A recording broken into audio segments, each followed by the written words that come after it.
प्यारे दोस्तों, हसन बसरी रहमतुल्लाह अलैह का जमाना था।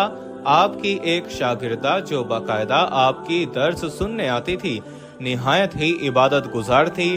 उस बेचारे का शौहर जवानी में ही चल बसा।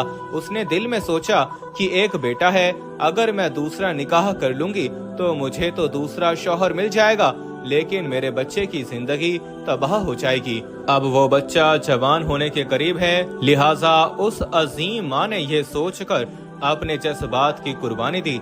वो माँ घर में बच्चे का पूरा ख्याल रखती थी। जब वो बच्चा घर से बाहर निकल जाता तो माँ से निगरानी न होती। उगती हुई जवानी भी थी, और ये आप जानते हैं कि अक्सर की जवानी वीरानी हो जाती है। प्यारे दोस्तों, वो बच्चा अपनी जवानी की रफ्तार पर गया, शबाब और शराब के काम में मशरूफ हो गया। माँ बराबर समझाती, लेकिन बच्चे पर कुछ असर न होता, यानी वो तो चिकना घड़ा बन गया। वो उसको हजरत हसन बसरी रहमतुल्लाह अलैह के पास लेकर आती।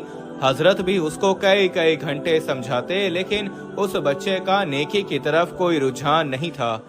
हजरत के दिल में भी ये बात आई कि शायद उसका दिल पत्थर बन गया है, मोहर लग गई है उसके दिल पर। बहरहाल माँ तो आखिर माँ होती है। माँ उसे प्यार से समझाती, मेरे बेटे नेक बन जाओ, तुम्हारी जिंदगी अच्छी होगी। लेकिन वो तो ना माना और बुराई की तरफ रागिब रहा।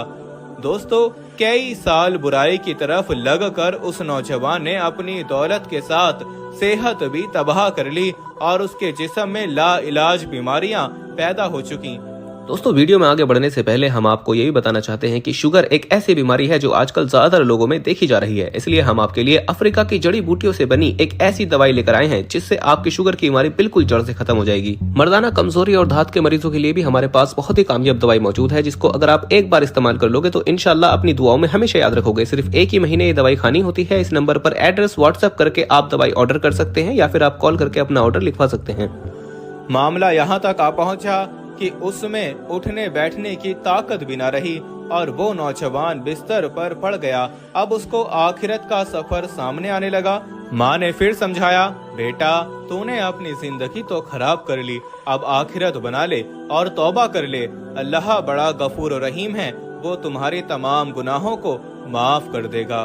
प्यारे दोस्तों, मौत को सामने देखकर उस नौजवान का दिल मौम पड़ गया और इस बार माँ के समझाने पर वो नौजवान कहने लगा, माँ मैं कैसे तौबा करूं? मैंने बहुत बड़े गुनाह किए हैं जिनकी माफी नहीं। माँ ने कहा, बेटा हजरत हसन बसरी रहमतुल्लाह अलैह से पूछ लेते हैं आखिर किस तरह से माफी मांगी जाए। बेटे ने कहा, माँ अगर मैं मर जाऊं तो मेरा जनाजा हजरत हसन बसरी रहमतुल्लाह अलैह से पढ़वाइए। ये सुनकर माँ हजरत के पास गई। हजरत खाने से फारिग हुए थे और थके हुए थे और दर्स भी देना था, इसलिए कैलुल्ला के लिए लेटना चाहते थे। माँ ने दरवाजा खटखटाया, पूछा कौन? बोली, मैं आपकी शागिर्दा हूँ, मेरा बच्चा आखिरी हालत में है, वो तौबा करना चाहता है, आप मेरे घर तशरीफ ले चलें। प्यारे दोस्तों, हसन बसरी रहमतुल्लाह अलैह ने सोचा कि ये नौजवान फिर से धोखा दे रहा है और मेरा वक्त जाया करेगा। सालों गुजर गए उस नौजवान पर, अब तक तो मेरी बात असर ना की, अब क्या करेगी? ये सोचते हुए हजरत हसन बसरी रहमतुल्लाह अलैह अपनी शागिर्दा से कहने लगे, मैं अपना वक्त क्यों जाया करूं, मैं नहीं आता। माँ ने कहा, हजरत उसने तो ये भी कहा है कि अगर मेरा इंतकाल हो जाए तो मेरा जनाजा हजरत हसन बसरी से पढ़वाइए। हजरत ने कहा कि मैं उसके जनाजे की नमाज नहीं पढ़ाऊंगा, उसने तो कभी नमाज पढ़ी ही नहीं।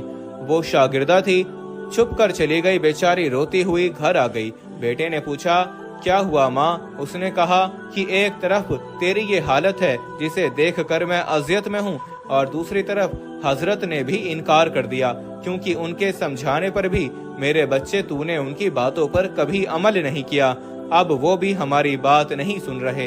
ये बात उस बच्चे ने सुनी तो उस नौजवान के दिल पर गहरी चोट लगी। वो नौजवान दर्द अंदाना लहजे में अपनी माँ से कहने लगा, माँ मेरी एक वसीयत सुन लीजिए। माँ ने कहा, बेटा वो क्या? कहने लगा, है तो अजीब वसीयत, मगर अम्मी जान मेरी वसीयत ये है कि जब मेरी जान निकल जाए तो सबसे पहले अपना दुपट्टा मेरे गले में डालना, मेरी लाश को कुत्ते की तरह सहन में घसीटना, जिस तरह मरे हुए कुत्ते की लाश घसीटी जाती है। माँ ने पूछा कि बेटा वो क्यों? कहा, अम्मी इसलिए कि दुनिया वालों को पता चल जाए कि जो अपने रब का नाफरमान और अपनी माँ का नाफरमान होता है उसका यही अंजाम होता है। मेरी प्यारी माँ, मुझे कब्रिस्तान में दफन न करना। माँ ने कहा, बेटा वो क्यों? माँ, मुझे इस सहन में दफन कर देना, ऐसा ना हो मेरे गुनाहों की वजह से कब्रिस्तान के मुर्दों को तकलीफ पहुँचे। प्यारे दोस्तों, जिस वक्त नौजवान ने टूटे दिल से आशिकी और अपने नाफरमानियों पर नादिम होते हुए ये बात कही तो परवरदिगार को उसकी ये बात अच्छी लगी। रूह कब्ज हो गई।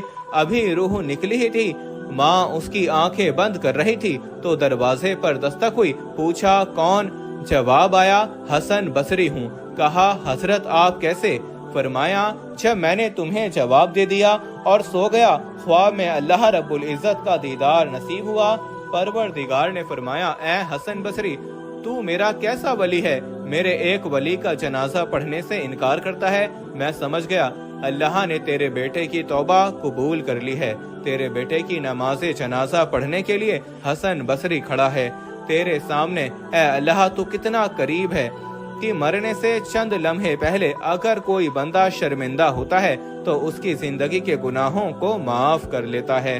सुभान अल्लाह। इस वाक्य से मालूम होता है प्यारे दोस्तों कि अल्लाह का कोई ऐसा बंदा नहीं है जिसके दिलो दिमाग दुनिया की हम और रहमी, चमक धमक और रंग रलियों से मुतासिर न होते हों। नफसानी ख्वाहिशात, दुनिया की मुख्तलिफ लज्जतें और फिर शैतानी ख्यालात इंसान को घेरे रखते हैं, जिनकी वजह से वली सिफत इंसान भी गफलत का शिकार होकर गुनाह और कसूर कर बैठता है। लेकिन जब वो नदामत, शर्मिंदगी और अल्लाह के नजदीक जवाबदेही का एहसास पैदा करता है तो अपने को मुजरिम और खतावार समझता है, अल्लाह से माफी और बख्शिश मांगता है और शर्मिंदगी के लिए तौबा करता है तो उसके तमाम गुनाह माफ कर दिए जाते हैं और वो अल्लाह की नज़र में इतना महबूब और प्यारा इंसान हो जाता है जैसे कि उसने कभी कोई गुनाह किया ही ना हो। कुरान मजीद में तौबा और इस्तग़फ़ार करने वालों के लिए सिर्फ माफी, बख्शिश ही नहीं बल्कि अल्लाह ताला की खास इनायत और मोहब्बत और उसके प्यार की बशारत सुनाई गई है। इरशाद बारी ताला है, बेशक अल्लाह मोहब्बत रखता है तौबा करने वालों से और मोहब्बत रखता है पाक साफ रहने वालों से। एक मौके पर रसूल करीम सल्लल्लाहु अलैहि वसल्लम ने इरशाद फरमाया, अल्लाह ताला अपने मोमिन बंदे की तौबा से इतना खुश होता है जैसे कि वो सवार जिसकी सवारी खाने पानी के साथ किसी चटियल मैदान में खो जाए और वो मायूस होकर एक दरख्त के नीचे सो जाए, जब आंख खुले तो देखे सवारी खड़ी है। लिहाजा हमें भी चाहिए कि हम अपने रब के हुजूर अपने गुनाहों की तौबा तलब करते रहें और आइंदा गुनाहों से बचने की कोशिश करें। आज के लिए यही था। अल्लाह पाक से दुआ है अल्लाह पाक हम सबको राह मुस्तकीम पर चलने की तौफीक दे और मरने से पहले हमें अपने गुनाहों से पक्की और सच्ची तौबा करने की तौफीक दे और अपनी तौबा पर कायम रहने की तौफीक अता फरमाए। आमीन सुम्मा आमीन। प्यारे दोस्तों, उम्मीद करते हैं आपको आज की हमारी ये वीडियो ज़रूर पसंद आई होगी। अगर आपको ये वीडियो पसंद आया हो तो इस वीडियो को दिल से लाइक करें और ज़्यादा से ज़्यादा लोगों तक इस वीडियो को सवाब की नियत से शेयर करें। और इस वीडियो के बारे में आपकी क्या राय है, कमेंट सेक्शन में अपनी राय का इजहार ज़रूर दें। और मज़ीद इसी तरह की रोज़ की वीडियो पाने के लिए हमारे चैनल को ज़रूर सब्सक्राइब करें। मिलते हैं फिर एक नई वीडियो के साथ, तब तक के लिए अल्लाह हाफिज़।